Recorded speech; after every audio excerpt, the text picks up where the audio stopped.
Hello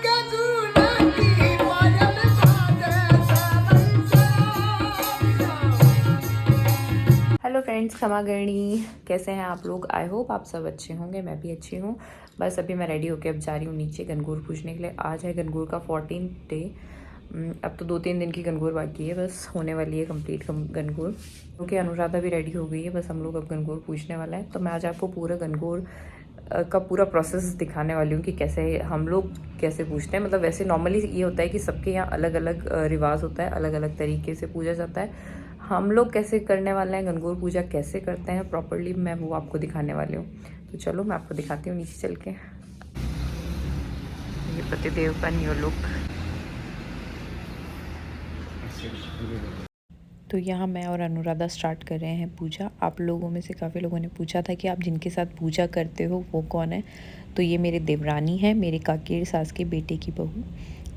हम लोग साथ में पूजा करते हैं और हम लोग एक ही घर में रहते हैं। और मुझे बहुत लोग ये भी पूछे थे क्या आप लोग एक ही घर में रहते हो। तो हाँ, हम लोग एक ही घर में रहते हैं। हम लोगों की जॉइंट फैमिली है, तो हम लोग साथ में रहते हैं हम लोग यहाँ। तो बस हम लोग अभी पूजा स्टार्ट कर रहे हैं। सामने जो आपको मिट्टी का बर्तन दिख रहा है, हम लोग उसमें पानी डाल के फिर पूजा करते हैं। वैसे लोटा जो होता है स्टील का, हम लोग उसमें भी करते हैं, पर यह है कि लोटे में एक जना ही पूज पाता है, हमें दोनों को पूजना होता है। इसलिए जब हम दोनों साथ में पूजते हैं तो हम ये मिट्टी के बर्तन में डाल के फिर पूजते हैं। और इस मिट्टी के बर्तन में पानी के अंदर इसमें दूध डालते हैं, थोड़ा सा कच्चा दूध वो डाला जाता है इसमें पानी में। और अब मैं यहाँ लगा रही हूँ बिंदियाँ। ये 16 बिंदी हम लोग यहाँ पे लगाते हैं दीवार पे। और ये जो आप गनगौर देख रहे हो बनी हुई, ये हम स्टार्टिंग में नहीं बनाते हैं। हम जो बासेड़े का दिन आता है उस दिन हम लोग ये गनगौर माता और ईश्वर भगवान यहाँ पे बनाते हैं। उससे पहले हम दीवार पे सिर्फ बिंदियाँ लगाते हैं। बिंदी होती है सिंदूर की, मेहंदी की और काजल की। ये 3 बिंदियाँ होती हैं। 16 बिंदियाँ हम लगाते हैं, रोज़ एक एक बिंदी लगाते हैं। कुछ लोग 16 बिंदी एक साथ लगाते हैं और कुछ रोज़ एक एक बिंदी लगाते हैं। तो बस मैं वही कर रही हूँ अभी। और मेरे करने के बाद में अनुराधा भी लगाएंगी बिंदियाँ। और पूजा में एक चीज़ और ज़रूरी होती है, वो है कि हम लोग पिंडियाँ बनाते हैं। वो पिंडियाँ बनती हैं गोबर की। और जो पूजा करते हैं हम होली की, उसमें जो राख बचती है वो राख और गोबर को मिला के 16 पिंडियाँ बनाई जाती हैं। और उन पिंडियों पे भी तिलक किया जाता है। बस उन्हें 16 दिन तक उन्हें साथ में रखा जाता है और हम लोग उसी पे बिंदियाँ लगाते हैं। मैंने बिंदियाँ लगा दी है, अब अनुराधा बिंदियाँ लगा रही हैं। गनगौर वैसे जोड़े से पूजी जाती है, मतलब जो 2 लड़कियां होती हैं वो लोग साथ में मिलकर पूजती हैं। मतलब जो उनकी सबसे छोटे फिंगर होती हैं वो दोनों अटैच करके फिर पूजते हैं। पर हम लोगों का टाइमिंग थोड़ा अलग हो जाता है, तो हम लोग साथ में तो पूज लेते हैं कभी कभार, कभी अलग पूज लेते हैं, तो इसलिए हम लोग जोड़ा नहीं कर पाते हम लोग। अब यहाँ हम दोनों एक दूसरे को टीका करेंगे। अनुराधा मुझे टीका लगाएगी और मैं अनुराधा को टीका लगाऊंगी।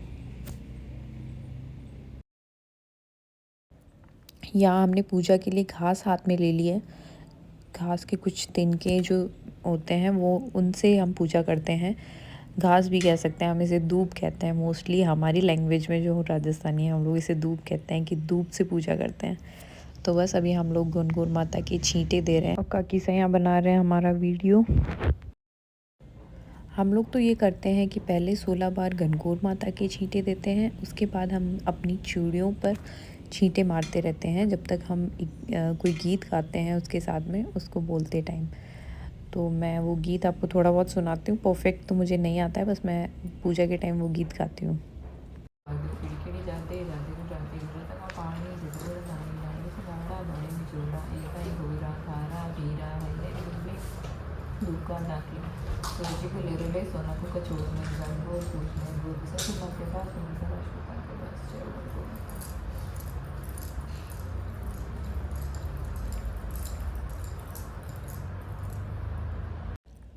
अब लास्ट में हम घास में से एक तिनका निकाल कर उसे पानी में डिप करके गनगौर माता के पास लगा देते हैं, वहाँ चिपका देते हैं। और बाकी बची हुई घास को गनगौर माता के पास रख देते हैं, जिसे लास्ट वाले दिन हमें विसर्जित करना होता है। वो वीडियो भी मैं आपको दिखाऊंगी।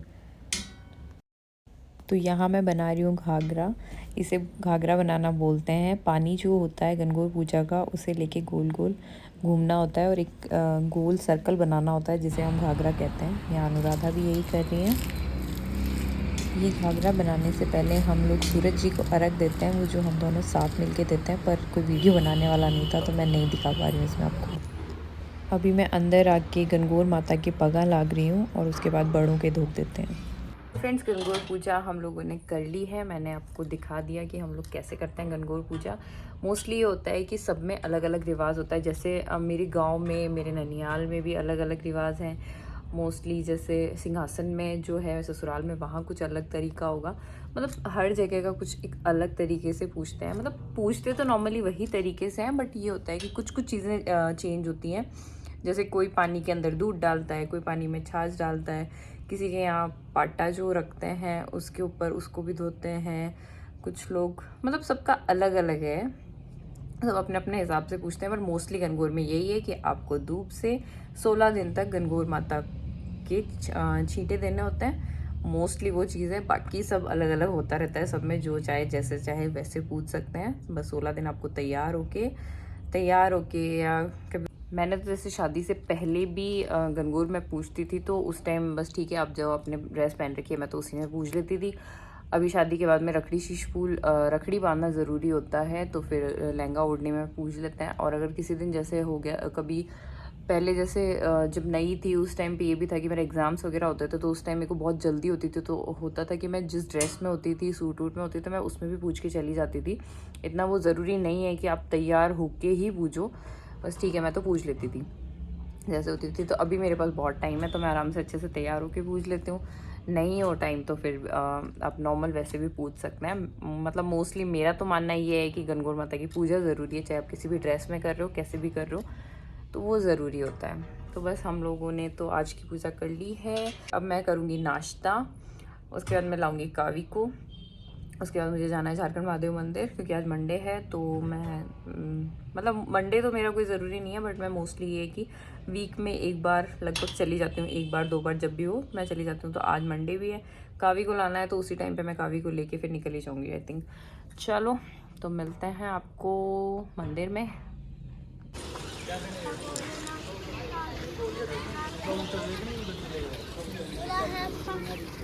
चल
वाइट कबूतर इधर वाइट कबूतर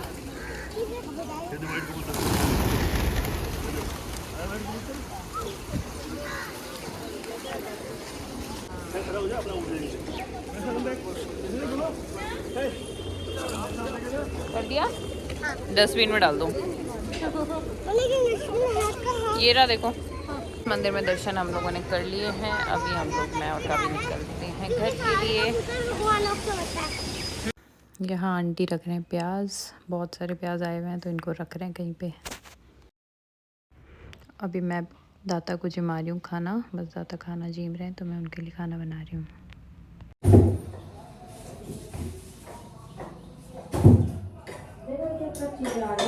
हाँ? इतनी कच्ची प्याज है। नहीं नहीं है, वही है। अभी तो वो बन जाएगी तो वही है? वो आम नहीं है हाँ दवा मार में जितनी हवा लगती रहेगी जितनी बढ़िया रहेगी। तभी सही। यहाँ टाइम हो रहा है शाम के 7 और अभी मैं कर रही हूँ किचन में खाना वाना बनाने की तैयारी शाम के खाने के लिए।